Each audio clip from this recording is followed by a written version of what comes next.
Bonjour et bienvenue chez IFI Émotion. Parlons bande magnétique et magnétophone, cassette audio et lecteur de cassette. Si l'on doit faire une définition rapide, une bande magnétique est un enregistrement du signal analogique de la musique, signal électrique modulé, sous forme d'un signal magnétique. L'enregistrement, comme la lecture, est réalisé par un magnétophone dont la ou les têtes sont des transducteurs qui transforment le signal électrique analogique en signal magnétique analogique ou inversement. Qu'est-ce que cela donne dans le détail ? Commençons par voir les principes de fonctionnement. Les deux dispositifs fondamentaux de l'enregistrement magnétique reposent sur les propriétés de la bobine électrique et des matériaux aimantables comme le fer. Une bobine électrique est un enroulement d'un fil de cuivre. Quand on approche un aimant de la bobine, un courant électrique apparaît. Les électrons libres à la surface du métal sont mis en mouvement par le champ magnétique de l'aimant. Quand on fait circuler un courant électrique dans une bobine, un champ magnétique apparaît, elle devient électroaimant. Les matériaux aimantables, quant à eux, nous sont familiers. Il s'agit des aimants, comme les magnettes du frigo. Ces métaux ou oxydes métalliques ont la capacité de conserver le champ magnétique qu'on leur a préalablement appliqué. C'est la rémanence. Deux trombones de bureau ne s'attirent pas. Si l'on applique un aimant sur l'un d'eux et qu'ensuite on l'approche du deuxième, les deux trombones se collent. En effet, le premier a conservé une certaine quantité de l'intensité du champ magnétique de l'aimant.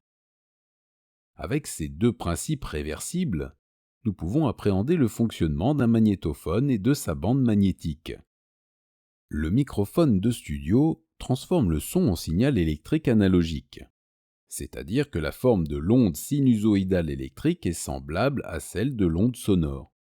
Le signal électrique est injecté dans la tête du magnétophone, dont la bobine joue le rôle d'électroaimant. Le signal électrique est alors transformé en champ magnétique analogique. Dans le même temps, la bande magnétique défile devant la tête du magnétophone. Les petites aiguilles métalliques uniformément réparties sur la bande sont aimantées. Ces aiguilles métalliques conservent les variations du champ magnétique du signal audio et la musique est enregistrée. Lors de la lecture, la bande magnétique défile devant la tête du magnétophone et sa bobine reçoit le champ magnétique de la bande qu'elle transforme en signal électrique analogique. Ce signal est amplifié pour être diffusé sur des haut-parleurs. Voyons maintenant les caractéristiques des différentes bandes magnétiques et de leurs lecteurs. Il existe aujourd'hui deux formats de bandes magnétiques encore présentes sur le marché et destinées au public. Il s'agit de la bobine 1/4 de pouce ou 6,35 mm, dont les vitesses d'enregistrement et de lecture sont de 9,5, 19, voire 38 cm par seconde. Elles ont deux pistes magnétiques pour la stéréophonie, une piste par canal. Ensuite, la cassette audio de 3,81 mm, dont la vitesse d'enregistrement et de lecture est de 4,75 cm par seconde.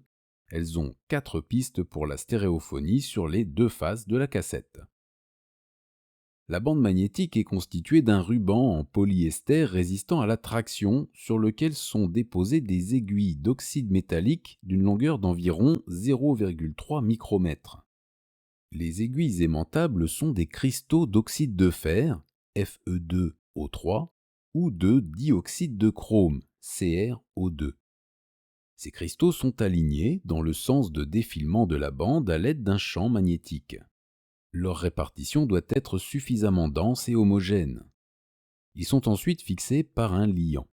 La surface des pistes magnétiques doit être parfaitement lisse pour limiter le bruit et l'usure des têtes du magnétophone. Afin de limiter les frottements, la bande est recouverte d'un lubrifiant sec. La bande magnétique présente 3 grandeurs physiques qui varient en fonction du signal enregistré. L'aimantation d'abord, puis le flux magnétique et l'induction superficielle qui est perpendiculaire à la bande. Le flux est proportionnel à l'aimantation, l'induction superficielle est dérivée du produit du flux par la fréquence.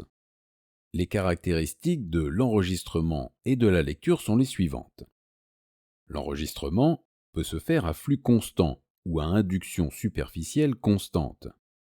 À flux constant, les graves et les médiums ont un niveau suffisant. En revanche, le flux diminue rapidement quand il s'agit des aigus.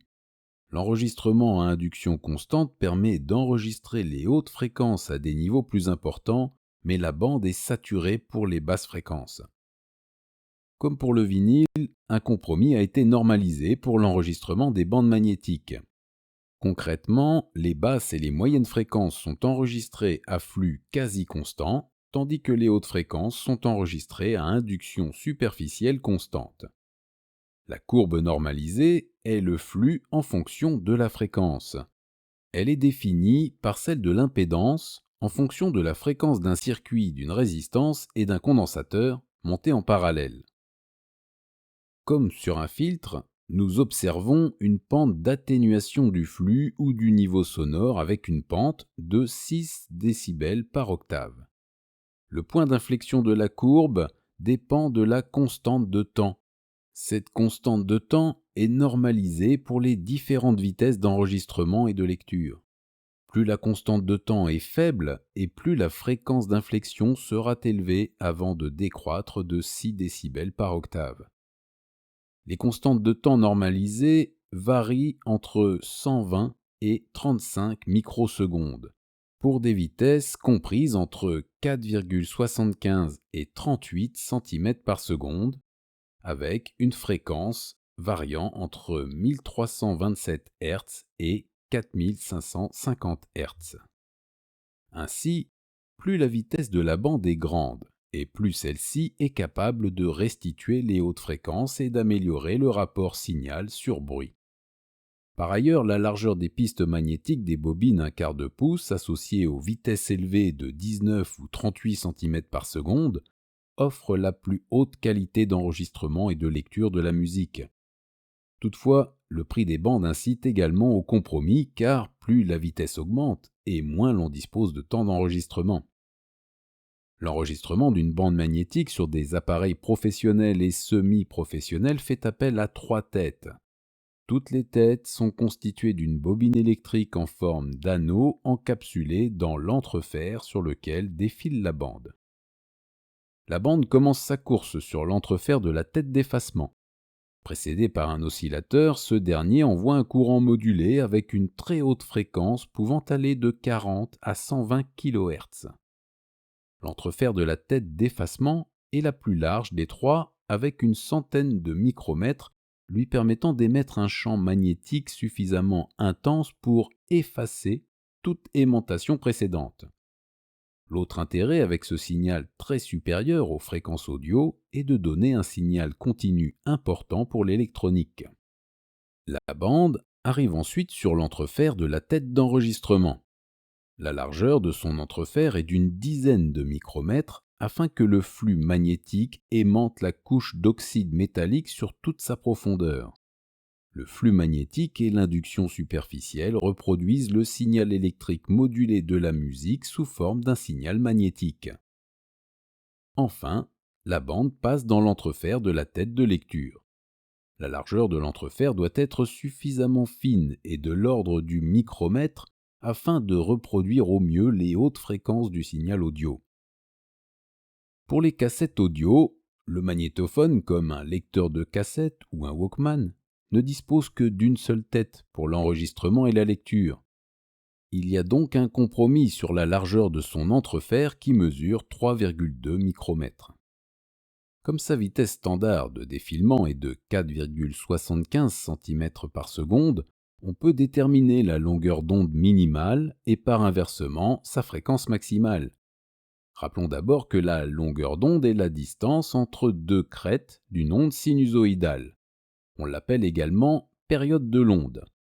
La longueur d'onde est égale à la taille de l'entrefer sur la vitesse de défilement.